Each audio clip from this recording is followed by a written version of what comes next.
ఈ కనిపిస్తున్న బోర్డు 2-3 సార్లు మార్చిర్రు ఈ బోర్డు. యాక్చువల్గా ఇంతకు ముందు మెయిల్ శిల్ప ఇన్ఫ్రాస్ట్రక్చర్ అని చెప్పి ఇన్ఫ్రా అని చెప్పి ఒక బోర్డు ఉండే, ఆ బోర్డు తీసేసిర్రు, మళ్ళా బోర్డు మార్చిర్రు. దీంట్లో పొంగులేటి శ్రీనివాసరెడ్డి కొడుకు హర్షారెడ్డి పాత్ర ఉందంటున్నారు, మెగా కృష్ణారెడ్డి పాత్ర ఉందంటున్నారు. ఎంఐఎంకి సంబంధించిన ఎమ్మెల్యే ఎవరు, మహమ్మద్ ఖాద్రీ పాషా ఎంఐఎం ఎమ్మెల్యే ఉన్నాడు, ఆయన వెనక ఓవైసీ అసదుద్దీన్ ఓవైసీ ఉన్నాడని చెప్పి చెప్తున్నారు. దాదాపు 373 ఎకరాలకు సంబంధించిన కబ్జా ఇది. వాళ్ళు ఏండ్ల తరబడి 3 తరాలు అంటే వాళ్ళ తండ్రులకు తాతల తరబడి సాగు చేసుకుంటున్న భూమిలో వీళ్ళు వచ్చి ఇప్పుడు పాగా వేసి బ్లూ షీట్లు బాది మొత్తం వీళ్ళ భూములను గుంజుకునే ప్రయత్నాలు చేస్తున్నారని చెప్పి వాళ్ళు మాట్లాడుతున్నారు. మళ్ళీ ఈ భూములు కేటాయించింది ఎప్పుడో కాదు, ఇందిరాగాంధీ హయాంలో ఇదే కాంగ్రెస్ పార్టీ అప్పుడు అధికారంలో ఉంది. వాళ్ళే వీళ్ళకి సాగు చేసుకోమని చెప్పి వీళ్ళకి భూములు కేటాయించడం జరిగింది. మళ్ళీ ఇదే కాంగ్రెస్ పార్టీకి సంబంధించిన దాంట్లో ఉన్నటువంటి బడా బాబులు ఇప్పుడు దీని మీద కన్నేసారు. దీంట్లో మెగా కృష్ణారెడ్డి ఉన్నాడు, కాంగ్రెస్లో ఉన్న కీలక నాయకులు ఉన్నారు, చాలా మంది ఉన్నారు. ఇగో ఇది పాత బోర్డు యాక్చువల్గా. ఇగో ఇది జాయింట్ డెవలప్మెంట్ బై మెయిల్ శిల్పా ఇంప్రా అని ఉంది. This property belongs to Kohinoor group, trespassers will be. So ఇది పాత బోర్డు యాక్చువల్గా. సో కొంత మీడియా ఎక్స్పోజ్ అయిన తర్వాత మళ్ళీ కొత్త బోర్డు వెలిసింది. దీంట్లో పొంగులేటి శ్రీనివాసరెడ్డి, మెగా కృష్ణారెడ్డి, అసదుద్దీన్ ఓవైసీ ఈ ముగ్గురు హస్తం ఉందని చెప్పి ఇక్కడ రైతులు అంటున్నారు. ఈ వ్యవహారం మొత్తం కూడా 373 ఎకరాలకు సంబంధించిన వ్యవహారం ఇదంతా కూడా. సో వీళ్ళందరూ కూడా నిన్నటి వరకు కూడా ఇందులో మేము సాగు చేసుకుంటున్న భూములు ఇవన్నీ, దీంట్లో బడాబాబులందరూ ఎంటర్ అయ్యి మొత్తం మా భూములను మాకు లేకుండా చేస్తున్నాడు, సాగు చేసుకోకుండా చేస్తున్నారు అని చెప్పి వాళ్ళు మాట్లాడుతున్నారు. నా వెనకాల ఉన్న వాళ్ళందరూ కూడా రైతులే. ఇప్పుడు దాదాపు ఈ 373 ఎకరాల్లో మొత్తం బ్లూ షీట్లు వేసారు. లోపల కొన్ని వందల మంది బౌన్సర్లు ఉన్నారు. పోలీసులు కూడా దీంట్లో యాక్చువల్గా సివిల్ మ్యాటర్స్లోకి పోలీసులు ఇన్వాల్వ్ అవ్వరు ఎక్కడ కూడా. కానీ నెంబర్ ప్లేట్ లేని బండ్లు కూడా ఇక్కడ సంచరిస్తున్నాయి. పోలీసు వాళ్ళు వస్తున్నారు, వాళ్ళ భూములలోకి వాళ్ళని ఎంటర్ అవ్వకుండా బౌన్సర్లను పెట్టి అరాచకం సృష్టించున్నారు. ఒకసారి రైతులతో మాట్లాడదాం మనం. మీరేనా, మీకుందా ఇక్కడ భూమి? గతంలో సాగు చేసుకుర్రా మీరు? సాగు చేసుకున్నాం, మా ముత్తాతలు సాగు చేసుకున్నాం. 78 ఏళ్ళ సంది పొజిషన్ మీద ఉన్నాము. సడన్ గా వచ్చి వీళ్ళు ఇప్పటికీ గవర్నమెంట్ ల్యాండ్ అని చూపిస్తుంది 6 నెలలు చూసిన. వీళ్ళు సడన్ గా వచ్చి మాము అని కొంతమంది రైతులు నెట్టేసి, కొంతమంది పోలీస్ స్టేషన్ లో కూర్చోబెట్టి కడిగి రేకులు వేసి, కొందరు బెదిరించి, కొందరు అబ్బాయి శుభ నెలకొని తీసుకుపోయి కొన్ని 2-3 లక్షలు ఇచ్చి వాళ్ళతో సంతకాలు పెట్టుకొని అట్లా పొజిషన్ తీసుకొని వీళ్ళకు భూమి గురించి ఏం తెలియదు వాళ్ళకు. 613 సర్వే నెంబర్, 613 కొత్తది 119 మీద మాకు అందరికి రసీదు ఉంటాయి, ట్యాక్స్ కట్టిన రసీదు. అప్పటి సంది 373 ఎకరాలు. ఎప్పటి వరకు ట్యాక్స్ కట్టారు మీరు? మేము మొన్నటి వరకు కట్టినాం, 10 ఏళ్ళ వరకు కట్టినాం. అప్పటి సంది 1956 నుంచి 60 నుంచి కట్టుకుంటూ వచ్చినాం. ఇవి 119 కాదని చెప్పి కోట్ల వాదుకొని 613 అని సర్వే నెంబర్ అని వాళ్ళు కోట్ల ఏమేమి వేసుకున్నారో రైతులకే తెలుస్తుంది. కోర్టు ఆర్డర్ ఎన్ని ఎకరాలు తెచ్చుకున్నారు వీళ్ళు? 93 ఎకరాలు. 93 ఎకరాలు కబ్జా పెట్టింది. ఎన్ని ఎకరాలు? ఇంకా 373 ఎకరాలు. 93 ఎకరాలు పోయి మొత్తం చుట్టుపక్కల ఉన్నాయి మొత్తం కబ్జా పెట్టుకుంటారు. అయినా వాళ్ళకి ఏం కోర్టు తప్ప రెవెన్యూ రికార్డ్ ప్రకారం ఏం లేదు వాళ్ళకు. కోర్టు వరకే వాళ్ళ పేపర్లు ఏమున్నా కోర్టు వరకే. ఈ రైతులు ఏం పోతారు కోర్టుకి? ఏమని పోతారు? లాయర్ ఫీజులు కట్టలేక మనం ఇన్నే వేసుకుందామని మా ఇన్ని వారానికి ఉంటా ఊరు కార్యక్రమం ఇన్ని గేట్ కార్డు వేసుకున్నాం. బోర్డు చేంజ్ అయింది, మొన్న వేరే బోర్డు ఉండే కదా. ఇది తొలి వెలుగు రఘు రాగానే ఇవన్నీ ఉండే, ఆయన రానే మొత్తం శకలే మారిపోయింది ఏరియాది. మొత్తం బోర్డులు చేంజ్ చేస్తారు, మనుషులు చేంజ్ చేస్తారు, అంతా అల్చల్ తెలంగాణ మొత్తం అల్చల్ ఉంది ఇప్పుడు నాదరు భూములు. అంటే ఎవరెవరు ఉన్నారు దీంట్లో? ఎవరెవరు ఉన్నారు బ్యాక్ ఎండ్ లో? ఎవరెవరు ఉన్నారు బ్యాక్ ఎండ్ అంటే ఎవరు? కోహినూర్ గ్రూప్ ఎవడో తెలియదు. ఆడ మా ఊరోడు ఒకడు ఉంటాడు, ఇక వాళ్ళు ఎవరెవరు తెలియని సార్. ఇక ఇక్కడ బోర్డు చూసి వాళ్ళు చెప్తే వీళ్ళు చెప్తారు. కానీ కోహినూర్ గ్రూప్ ఎవరిది? కోహినూరు అంజద్ అలీ అని వాళ్ళు. కోహినూర్ గ్రూప్ ఎవరిది? అహ్మద్ పాషా ఖాద్రీ ఎమ్మెల్యే. అసదుద్దీన్ ఓవైసీ ఉందని అంటారు. ఆయన కాదు, ఆయన ఎమ్మెల్యే. అసదుద్దీన్ ఓవైసీ కాదు, అహ్మద్ పాషా ఆయన మనిషి. ఇలా ఒక పార్ట్నర్, ఆయన గ్రూప్ లో లీడర్. ఆయన కబ్జా చేసిండు. ఇంకెవరు ఉన్నారు దీంట్లో? పొంగులేటి కొడుకు హర్షారెడ్డి ఉన్నారని చెప్పి అంటారు కదా. మాకైతే తెలియదు అంటారు. వాళ్ళ పొంగులేటి కొడుకు హర్షారెడ్డి ఉర్రు, వీళ్ళందరూ అని అంటారు. భారీ ఎత్తున అంటారు మెగాకి ఉండరు అని. అదంతా కన్ఫర్మ్ అయితే తెలియదు. కానీ కబ్జా అయితే వీళ్ళు బాన్సర్ పెట్టి రైతులను బెదిరించుడు, రైతులను కేసులు చేసుడు. ఒక్కొక్కరి మీద 20 కేసులు చేసిన మామూలుగా ఏం చేయలేదు రైతులు. ఒకటి బెదిరిస్తాను ప్రతి కేసులో ఉంటుంది నాది, ప్రతి కేసులో నా పేరు ఉంటుంది. 20-30 మంది కేసు ఏమని ఎఫ్ఐఆర్ చేస్తారు పోలీసు వాళ్ళు అయినా? మా మీద మేమే వాళ్ళ భూమిలో పోయినట్టు చేస్తారు. మేమే ట్రస్ పాస్ కి కేసు అని అది కేసు అని మా భూమి మేము వస్తే మేమే వాళ్ళ భూమిలోకి వెళ్ళినాడు కేసు ఈడ రాగానే ఇట్లా అడుగుపెట్టాను పోలీసు వాళ్ళతో వస్తూనే ఉంటారు. రైతుల మరి ఘోరంగా అయిపోయింది రైతుల పరిస్థితి. లాస్ట్కి ఆ గేట్ కాడ వండుకోవచ్చే పరిస్థితికి వచ్చింది. ఎప్పటి నుంచి ఫైట్ చేస్తున్నారు ఈ భూముల మీద మీరు? మేము 2006 నుంచి ఫైట్ చేస్తున్నాం. ఇప్పుడు కాదు, 2006 నుంచి చంద్రబాబు నాయుడు వచ్చిండు, నల్లిని నరసింహారెడ్డి, ఈ ఎంపీటీసీ మాజీ ఎంపీటీసీ ఏనుగు రామరెడ్డి, ఆయన A1 కేసు ఆయన మీద చేసిరు. అప్పట్లో లీడర్ గట్టిగా ఉండే, లొంగటోళ్ళు కాదు అప్పట్లో. ఇప్పుడు 7 గంట ఆడికి రెడీ ఉండాలి. మెయిల్ శిల్ప ఇన్ఫ్రాస్ట్రక్చర్ మొన్న 3 రోజులు వచ్చి మళ్ళీ వెళ్ళిపోయారు. మొన్న 3 రోజులు వచ్చి తొలి వెలుగు రఘు వచ్చి రాగానే మొత్తం తీసేసారు, బోర్డు మార్చేసారు. లచ్చమ్మ కుంట అని ఒకటి ఉంటుంది, అది కబ్జా చేసారు. లింగమే గుట్ట లోపల టెంపుల్స్ కూడా ఉన్నాయని అంటారు. టెంపుల్స్ ఉన్నాయి, ఆదిపోషమ్మ టెంపుల్, హనుమాన్ టెంపుల్, అచ్చమ్మ గుట్ట. పెద్దమ్మ గుడికి అయితే మొత్తం బంధించేసారు, గోడ దారి లేకుండా వేసారు పెద్దమ్మ గుడికి. ఇప్పుడు ఇన్ని టెంపుల్స్ లోపల కబ్జా గురైనప్పుడు బీజేపీ ఎవరైనా స్టేట్ లీడర్స్ వచ్చి మాట్లాడుతున్నారా? ఏ నాయకుడు వస్తలేరు, ఎవరు వస్తలేరు. చాలా దాదాపు 4 గుళ్ళు ఉన్నాయి. మా తాత పురాణ కాలం నుంచి ఆ గుళ్ళకు మేము వెళ్తున్నాము. పూజలు వాళ్ళు చేసారు, ఇప్పుడు మేము కూడా చేస్తున్నాం పూజలు. అయినప్పుడు కూడా ఒక జైలుకు పోయినట్టు పోయి మేము పూజలు చేసుకోవాల్సిన పరిస్థితి ఉంది ఈ రోజున. ఏమేమి టెంపుల్స్ ఉన్నాయి లోపల? ఆదిపోచమ్మ టెంపుల్ అని ఒకటి ఉంది, మన హనుమాన్ టెంపుల్ ఉంది, ఇక్కడ లింగమయ్య గుట్టు ఉంది, పెద్దమ్మ గుడి ఉంది, ఇంకా చాలా గుళ్ళు ఉన్నాయి, కట్టమైసమ్మ గుడి ఉంది, ఎన్నో గుళ్ళు ఉన్నాయి. ఇంకొకటి ఇలా ముదిరాజు వాళ్ళు చేపలు వేసుకుని వాటర్ వాళ్ళు కూడా తీసుకోకుండా, వాళ్ళను కూడా పోనీయకుండా 373 ఎకరాలకు చుట్టూ పహారు కూడా అది షీట్లు వేసి ఏకంగా పర్మనెంట్ గా ఉండేలాగా పూర్తిగా గోడ గ్రానైట్ తో గోడ కట్టి 373 ఎకరాలకు కట్టాలని ప్రయత్నాలు చేస్తుండగా మేము ఆపినాం. ఆపితే 3 రోజులకు 3 days కి ఒక్కొక్క రోజు ఒక్కొక్క పేరు మారింది. ఫస్ట్ శిల్ప, మేల్ శిల్ప ఒకటి, తర్వాత ఫస్ట్ కోహినూరు, తర్వాత మేల్ శిల్ప, తర్వాత ఇప్పుడు ఇంప్లెక్స్. ఇవన్నీ కంపెనీలు రోజుకో కంపెనీలు మారుతుంటే మా రైతులందరూ ఏం కావాలి? ఇంతమంది ఉన్నాం, అందరూ కోర్టు చుట్టూ తిరగలేని పరిస్థితులు ఉన్నాము. ఎస్సీ బీసీ మైనార్టీలు ఉన్నాం, అంతా ఇదంతా గరీబ్ ఉన్నాం. ఇవన్నీ పోయి కోట్ల చుట్టూ తిరగాలంటే మా తోటి కాదు. ఏమన్నా ఇక్కడికి రావాల్సింది కొంచెం మేము రైతులం, మేము ఏదో బాధతోటి మేము చెప్పుకుంటే పోలీసు వాళ్ళు మాకన్నా వీళ్ళకన్నా ముందు బోన్సాల్స్ కన్నా ముందు పోలీసు వాళ్ళు వచ్చి మమ్మల్ని అరెస్ట్ చేసి లోపడేస్తున్నారు. ఇది ఎక్కడ న్యాయం? ఇది ఎవరు చేపిస్తున్నారు? పోలీసు వాళ్ళు ఎందుకు ఇన్వాల్వ్? ఇప్పుడు కోహినూరు బిల్డర్స్ ఇవంతా ఉన్నారు కదా, ఇప్పుడు కబ్జాదారులు ఎవరైతే ఉన్నారో వాళ్ళు రాగానే ఒక 100 నెంబర్కు డయల్ చేసి వాళ్ళదే పోలీస్ స్టేషన్ అన్నట్టు ఊహజలలో బతుకుంటూ మాకు జరుగుతున్న అన్యాయానికి వాళ్ళు ఖచ్చితంగా వాళ్ళు ఎవరు పోలీస్ సిబ్బంది మమ్మల్ని చాలా ఇబ్బంది పెడుతుంది కాబట్టి వాళ్ళ మీద మాత్రం యాక్షన్ తీసుకోవాలి సార్. కేసులు ఎవరి మీద? నా మీద దాదాపు ఒక 7 కేసులు ఉన్నాయి సార్. ఈ ల్యాండ్ ఇష్యూలో ఈ ల్యాండ్ మీద నా పేరు వంకా ప్రభాకర్. మా నాన్నకు కేసులు ఉండి మా నాన్న కూడా చనిపోయిండు. తర్వాత మా నాన్న పోయినాక నేను వచ్చినాక కూడా నా మీద 7 కేసులు వేసారు. మా నాన్న మీద ఒక దాదాపు 10 కేసులు ఉండొచ్చు. మా నాన్న కోర్టు చుట్టూ తిరిగి ఆయన అలసిపోయి చనిపోయిండు. ఆ తర్వాత ఇప్పుడు నేను కూడా ప్రజెంట్ వచ్చి నేను కూడా రైతునే కాబట్టి నేను నా పొలం దున్నుకుందాం అన్న లోపల నన్ను కూడా కొట్టిరు. ఇంతకుముందు 21లో నాకు ఇదంతా ఆశింది, నేను కూడా కేసు పెట్టడం జరిగింది. నా ఎఫ్ఐఆర్ అయితే అసలు ఓపెన్ కూడా చేయట్లేదు. ఎఫ్ఐఆర్ తీసుకున్నది కానీ అది ఓపెన్ చేసలేదు. ఏమైనా విచారణ జరుగుతుంది కానీ నా కేసు ఎప్పుడు కూడా నాది ఓపెన్ చేయలేదు. ఇప్పుడు దాదాపు 6 కేసులు ఉన్నాయి. నేను మొన్న రీసెంట్ గా గుళ్ళకు పోతే 100 మంది పోతే ఒక 5 మంది మీదనే ప్రత్యేకంగా పాయింట్అవుట్ చేసి పేర్లు పెట్టి మా పేర్ల మీద మళ్ళీ కేసులు పెట్టడం జరిగింది. మళ్ళీ కేసులు పెట్టడం కాకుండా పోలీస్ సిబ్బంది వారే ఒక పేపర్ స్టేట్మెంట్ ఇచ్చారు. పేపర్ స్టేట్మెంట్లు ఏమి ఇచ్చారు? మేము ఒక దొంగల్లాగా ఈ పొలం అంతా మాది రైతులము, మేము ఏదో దాంట్లోనంట వెంచర్ అయిందంట, లేఅవుట్ అయిందంట, పేపర్ స్టేట్మెంట్ ఒక ఎస్ఐ సార్ గారు ఇచ్చారు. ఏమని ఇచ్చారంటే ఇది ప్రైవేట్ దాంట్లోకి వెళ్ళి వీళ్ళు అన్యాయంగా మేము దానికి ఆయుధాలు ఉన్నాయంట, మా దగ్గర వెపన్స్ ఉన్నాయంట. మేము అందరం 150 మంది వెపన్స్ ఆయనకు ఎడగనబడమే మాకు అది తెలియదు సార్కి.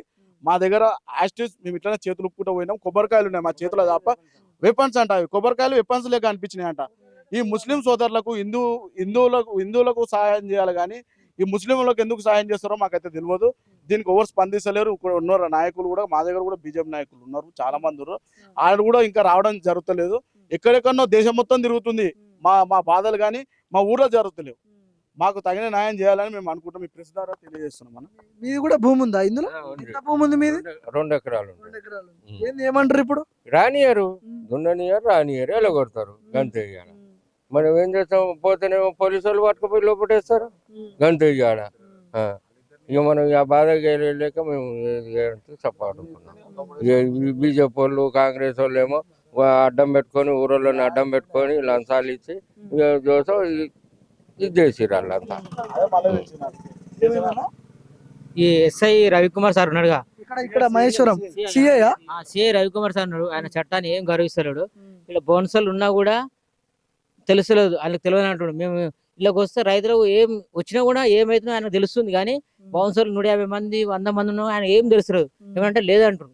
ఆయన చట్టాన్ని గౌరవిస్తున్నాం, మేమన్నా చట్టాన్ని గౌరవిస్తున్నాం. ఆయన తొందరగా సస్పెండ్ చేయాలని కోరుకుంటున్నాం. లోపల ఎంత మంది ఉంటారు బౌన్సర్లు? 150 మంది ఉంటారు. అది 150 మంది ఉంటారు. రోజు నైట్ మంది అవుతారు, అన్ని చేస్తారు. కానీ ఆ సిఐకి రవికుమార్ సార్కి కనిపిస్తలేదు ఆ విషయం. పోలీస్ కంప్లైంట్ ఇచ్చిరా? తీసుకున్నారా కంప్లైంట్? కంప్లైంట్ తీసుకున్నారు. మాకు రిప్రజెంటేషన్ ఇచ్చారు. బౌన్సర్లు లేరు అక్కడ అంటే ఉన్నారు సార్ అని చెప్పి మేము వీడియోలో ప్రూఫ్ చేయించి కంప్లైంట్ గా ఇచ్చాము. వాళ్ళు మాకు మళ్ళీ సరే అని వచ్చారు. మళ్ళీ ఈ రోజు మార్నింగ్ వచ్చారు సార్, ఇడికి వచ్చింది సిఐ సార్. వాళ్ళు బౌన్సర్లు కనిపించలేదన్న లోపల. మీకు ఎవరి హయాంలో ఈ భూములు ఇచ్చారు? మీకు ఇందిరాగాంధీ హయాంలో. ఉన్నది కూడా కాంగ్రెస్ గవర్నమెంట్. కాంగ్రెస్ గవర్నమెంట్ ఉంది. కాంగ్రెస్ గవర్నమెంట్ మా ఇన్ఛార్జ్ కేఎల్ఆర్ గారు ఉన్నారు. వాళ్ళ దృష్టికి తీసుకెళ్ళినాం. వాళ్ళకి మాకు సాయం చేయాలని మేము కోరుకుంటున్నాం. మీ భూములు ఉన్నాయి అమ్మ? దాంట్లో భూములు ఎన్ని ఉన్నాయి? ఎన్ని ఎకరాలు ఉంది మీకు? మా మామకు 12 ఎకరాలు ఉంది. మా మామలు చేసి ఇదే 373 ఎకరాల్లో 12 ఎకరాలు. మా దేవుడు 12 ఎకరాల భూమి ఉంది. మా మామకు 3 కొడుకులు. 3 కొడుకులలో మాకు ఒక బావ చనిపోయింది. ఈ టెన్షన్ వల్ల, భూమి వల్ల ఆ పిల్లలు ఎట్లా పెళ్లి చేయాలి ఏం కథ అని ఆయన చనిపోయిండు. ఇంకో ఆయన పెద్ద ఆయనకు చేతన కాదు. ఆయన 3 కొడుకులు, ఇంకో చిన్న ఆయన ఒక కొడుకు ఒక బిడ్డే. మరి మేము ఎట్లా చేసుకొని బతకాలి సార్? మేమేమిటి చేసుకోవాలి? మేము ఈ పరిస్థితులు దున్నుకొని చేసుకుందామంటే చేసుకొని ఇవ్వకుండా ఈ రోడ్ల మీద ఇన్నే వండుకొని తింటున్నాం, ఇన్నే ఉంటున్నాం. అందరము రైతులం ఉన్నాం, ఒక్కరిని కూడా చేసుకోనికి లేదు. అందరం గరీబోళ్ళు ఉన్నాం సార్. మేము ఏ దాంట్లోకి పోనీయరు ఎవ్వరు. ఇప్పుడు వీళ్ళు వచ్చి సారు, వాళ్ళు వచ్చారు సారు, వీళ్ళు అన్నారు. ఏ సార్ తనిపోతే మేము ఏం చేయాలి? మేము ఏ లక్షలు పెట్టాలి? మేము ఉన్న లక్షలు పెట్టి ఏదైనా ప్లాట్ కొందామంటే లేనే లేవు. మరి ఉన్న భూమి చేసుకొని బతుకుదామంటే అట్లా చేసుకొని ఇయ్యరు. మేము ఎట్లా చేసుకొని బతకాలి సార్? ఎన్నేళ్ల నుంచి మీరు ఈ భూమి సాగు చేసుకుంటారు? 22 ఏళ్ళ సంవత్సరం మా పెళ్లి అయ్యి మా మామలు చేసిరు. అంత ముందుకు మా మామలు చేసినాక మేము చేసినాం. మేము చేసుకొని జొన్నలు వేసినాము, సద్దలు వేసినాము, పుంటికూర అలికినాము, ఉలువలు అలికినాము. అవి వేసుకొని మదనపేటకు మార్కెట్ కూరగాయలు తీసుకొని తండ్రుల నుంచి భూమి సాగు చేసుకుంటూ వస్తారు మీరు. మీ మామలు? మా మామలు చేసిరు, మా తాతలు చేసిరు. వాళ్ళ నుంచి మేము చేసుకుంటూ వచ్చినాం సార్. మేము చేసుకొని ఇప్పుడు ఈ 2-3 ఏళ్ళ నుంచి చేసుకుందామంటే మొత్తం గోడ పెట్టేసిండు. అక్కడ ఓని ఎక్కుట వెళ్ళము. ఇద్దరు ముద్దామంటే ఏడగొట్టి చంపుతారు అనిపిస్తుంది. ఎట్లా రావాలి? ఎవరు చంపుతారు అని బెదిరిస్తారు. బాన్సాడు పెడదామంటే ఒకరు ఇద్దరు రానికి లేదు. 10 మంది వస్తారు, మీరు వస్తారా అని వాళ్ళ మొగల మీదకి మొగలు వస్తుంటారు, ఆడోళ్ళ మీదకి ఆడోళ్ళు ఊర్రు. ఎట్లా ఓనికి లేదు సార్. మేము గరీబోళం ఉన్నాం సార్. మేము అందరు బతకడానికి ఒక్కొక్కరు ఫ్యామిలీలలో 5-6 మంది కొడుకులు. వాళ్ళు ఎట్లా చేసుకొని బతకాలంటే మా పిల్లలు ఎట్లా బతారు సార్? మేము ఎవరే కోయినూరు వచ్చి ఏడ దున్నారు ఉన్నారు. మా మామలు చేసుకొని బతికిందా అంటే మేము మమ్మల్ని బోనిస్తలేరు. మేము ఎట్లా చేసుకొని బతకాలి? మేము ఏం చేసుకొని ఉంటారు? ఇప్పుడు ఇట్లానే వెహికల్స్ వస్తుంటాయా రెగ్యులర్ గా? పోలీసు వాళ్ళు పోనీయరండి. ఇక మమ్మల్ని లాక్కేస్తారు మమ్మల్ని. వెళ్ళండి నిన్న వెళ్ళినాం కూడా. వెళ్ళండి బయటకు వెళ్ళండి ఒకటే పని మా ఇంట. ఇక అట్లా వెళ్ళని గుడి కాడికి పోతే మా ఇంటనే ఉంటారు వాళ్ళు. ఇక మేము వచ్చినాం అనుకో మాతో పాటు వాళ్ళు వస్తారు. వాళ్ళ సొమ్ము అన్నట్టు మేము గుంజుకున్నట్టు వాళ్ళు వస్తారు. మేము వాళ్ళ సొమ్ము వాళ్ళ భూమి మేము లాక్కున్నట్టుగా మేము చేసుకొని బతుకుతుంటే మమ్మల్ని బ్రతకనివ్వరు. అట్లా మా మామ చేసిండు అప్పుడు, మేము చేసినాం ఇప్పుడు, మేము చేస్తున్నాం కూడా చేసుకొని ఇస్తలేరు. అసలు రానివ్వట్లేదు, లోపలికి రానివ్వట్లేదు. నిన్న తోసుకుంటూ వెళ్ళింది సార్. నిన్న 3 గంటలు బయట నిలబడ్డారు. అసలు ఎంత దూపు అవుతుంది, ఎంత కనీసం వాటర్ కెమెరా ఉందని వెళ్ళిపోయి రాకుండలే కానీ 3 గంటలు 3 అవర్స్ బయట నిలబడ్డాం. కనీసం వాటర్ లేవు, తాగుదామంటే కూడా అసలు వాటర్ లేవు. తోసుకుంటూ వెళ్తే బెడం అనేది వెళ్ళింది. ఆ లోపలికి దూసుకుంటూ వెళ్ళింది. ఎన్ని ఎకరాలు ఉంది భూమి? ఇంట్లో మాది 3 ఎకరాలు ఉంటది. 3 ఎకరాలు సాగు చేస్తారు. 70 సంవత్సరాల నుండి మా మామ చేసింది, మా మామ తల్లి చేసింది, తండ్రి చేసిండు, మళ్ళీ వాళ్ళు చేసిన తర్వాత మేము చేస్తున్నాం. ఇప్పుడు ఎప్పటి వరకు మీరు ఇందులో ఉన్నారు? మేమా ఇప్పుడు 3 సంవత్సరాల నుండి రానివ్వట్లేదు, మమ్మల్ని లోనికి రానివ్వట్లేదు. అన్ని చెట్లు చెదారం మొత్తం మలిసినాయి. అట్లా చేసుకొని ఇవ్వట్లేదు. మా మామ పల్లి తోట కూడా వేసిండు. అప్పుడు జొన్నలు వండించిండు, ఆమ్దాలు వండించిండు మా మామయ్య. అప్పుడు ఇప్పుడు మీరు లేడీస్ పోయినా అందులోకి ఎలో చేయట్లేదు. బౌన్సర్ చూస్తే నాకు భయం అవుతుంది లోపలికి. అసలు మమ్మల్ని రానివ్వట్లేదు కదా, మనని అసలు అలౌట్ చేయరు మాకు. వాళ్ళు మమ్మల్ని రానివ్వరు అసలు. వాళ్ళని చూసినా మాకు భయం అవుతుంది కదా. మేము ఎట్లా చెప్పు, ఒకరు మమ్మల్ని రానివ్వట్లేదు. వర్షం వచ్చినప్పుడు రానివ్వన్నాడు కూడా వాళ్ళు. ఒక కర్యాద అయినండు పుర్ల మంది తాగుతానని పుర్ల మంది తీసుకొని పోయిండు గేట్ కాడ కూర్చొని, తెలుసా? యాదే రాలేదు ఇప్పుడు. పుర్ల మంది తాగుతాని. మీది కూడా ఉందా భూమి? మీది మాకు 10 ఎకరాలు ఉంటుంది. మా అత్త మా మామ మస్తు కష్టపడి చేసిర్రు మళ్ళీ మేము పోయి చేసుకున్నామంటే అడుగు పెట్టనియాడు అందులోకి రానియాడు మరి ఇప్పుడు ఏమంటారు వాళ్ళు భూమి అందంట భూమి మాకు పైసలు ఇచ్చినట్టు అంది భూమి సంపాదించిండు ఆడు సుధాకర్ గాడు సుధాకర్ ఎవరు అది బోకర్ గాడు మధ్యలో బోకర్ గాడు ఆడవాడు రాగానే కూడా ఆడు పెట్టేదే ఇదంతా పోలీసులు రావడం ఇరావడీలు రావడం అందరూ ఆడు పెట్టింది ఆడు చూపించింది వాడే వాడే దోసుకుంటుండు వాడే చేసిన మోసం మొత్తం వాడే సుధాకరే చేసిన మోసం మొత్తం చేసిన వాడు సుధాకరే బ్రోకర్ ఆయన సుధాకర్ అంటే ఎవరు ఎవరు ఎవరి కింద ఎవరు ఉన్నారు ఆయన వెనకాల సుధాకర్ ఇంకా ఊరిలో మాకు తెలియదు సార్. సుధాకర్ వచ్చిండు ఏమంటే నేను 50 లక్షలకు ఎగిరిస్తాను 50 లక్షలకి ఎకరా అంటే సరే సార్ ఇస్తాం మరి నాకు మాది 10 ఎకరాల భూమి మన ఆయన తా చేసిన నేను చేసిన నాకు 60 ఏళ్ళు నేను చేయడం అప్పటికి అయింది. అది ఏమంటే ఇక నేను 50 లక్షల కాడికి ఎకరా ఇస్తా మీ భూమి అమ్ముతున్నాము అందరూ అమ్ముతున్నాం అమ్మన్నాడు అందరూ అమ్మని చెప్పిండు. అంటే సరే మరి అయితే మన అని చెప్పి 5 లక్షల బ్యాన్ ఇచ్చిండు మంచిగా 5 లక్షల బ్యాన్ ఇచ్చిండు. ఇచ్చినాక ఏం చేసిండు మొత్తం కబ్జా చేసిండు. కబ్జా చేసినాక నేను పోయి అడిగితేమనంటే నువ్వు ఓడరా నువ్వు సైన్ పెట్టినావు అయిపోయింది పన్నాడు. ఇక అదే తిరుగుతా ఉంటే ఎవరేం కోరి అందరికి 5 లక్షలు 2 లక్షలు 3 లక్షలు ఇచ్చిండు మొత్తం కబ్జా పెట్టేసి కథం. ఒకసారి ఈ ఫ్లెక్సీ చూడండి సర్వే నంబర్ 613/119 కాస్బాగ్ రైతులకు న్యాయం జరగాలి కాస్బాగ్ రైతు భూ పోరాట సంఘం ల్యాండ్. సో ఇది వీళ్ళు ఎప్పటి నుంచో ఫైట్ చేస్తున్నారు ఇది కొత్తగా చేస్తున్నట్టు ఫైట్ కాదు 3-4 ఏళ్ల నుంచి ఫైట్ చేస్తున్నారంట. నాకు ఇచ్చిండు వచ్చి చంద్రబాబు ఈయనే దిగిండు ఈయన దిగితే తొలకపోయినా లసాముకుండా తొలకపోయి లసాముడికాడికి వచ్చి కొడితే అందరు కొడితే తురుకోళ్ళు బొరుకోళ్ళు పాయలు మళ్ళీ అందరు తరిమి కొట్టినాం కడీలు ఉండే కడీలు కొట్టినాం కొట్టినాక అందరూ వెళ్ళిపోయినాక ఇక మేము మంచిగా ఉన్నాం. మళ్ళీ లంచ్ కొడుకు చేంజ్ చేసిందంటే అది అట్లా కాదు గవర్నమెంట్ పోతుంది భూమి పోతుంది ఒట్టిగా పోతాటుంది మరి మీకు పైసలు ఇప్పిస్తాడు ఎంత ఇస్తాం అంటే 50 లక్షలు చెప్పినాం అందరం ఇట్లా కూర్చొని సరే 50 లక్షలకు ఇప్పిస్తా అని చెప్పి మంచిగా 5 లక్షల బ్యాన్ ఇచ్చిండు. ఇక బ్యాన్ ఇచ్చిండు ఇక అదే బ్యాన్ మీద గొడవ పెట్టేసి మనం రాసిలేడు. ఇక ఇప్పుడు మీ భూమి ఉందమ్మా మీది ఎంత ఉంది? ఏమంటారు అసలు మాకు పైసలు లేవు ఏం లేవు మాకేం ముట్లే మమ్మల్ని అసలు ఓనిస్తలేడు. మేము 9 గంటలకు వచ్చి ఉంటే 4:30 దాకా ఉంటే మా దగ్గర ఒకటే వీడియోలు తీస్తున్నారు. మేము మా కొడుకులు మా భర్తలు లేరు 5 మంది చనిపోయారు.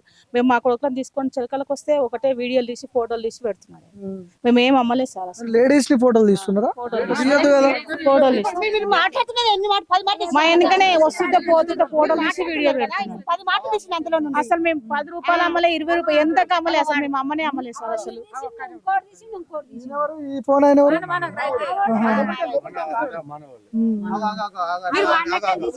సార్ ఎందుకున్నారు అడగండి సార్ దగ్గరికి పోయి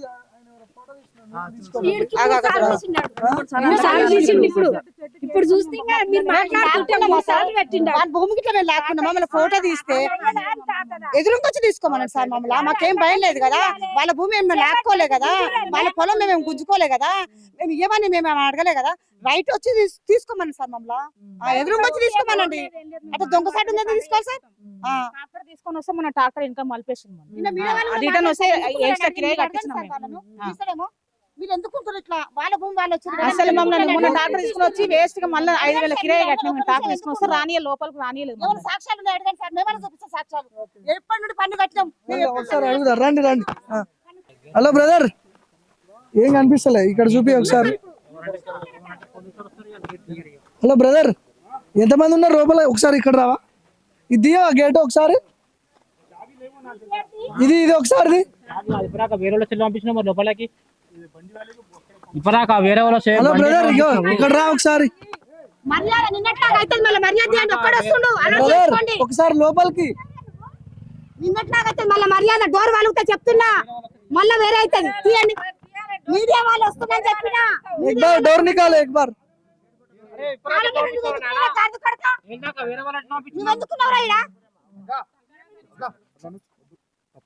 సార్ చూపి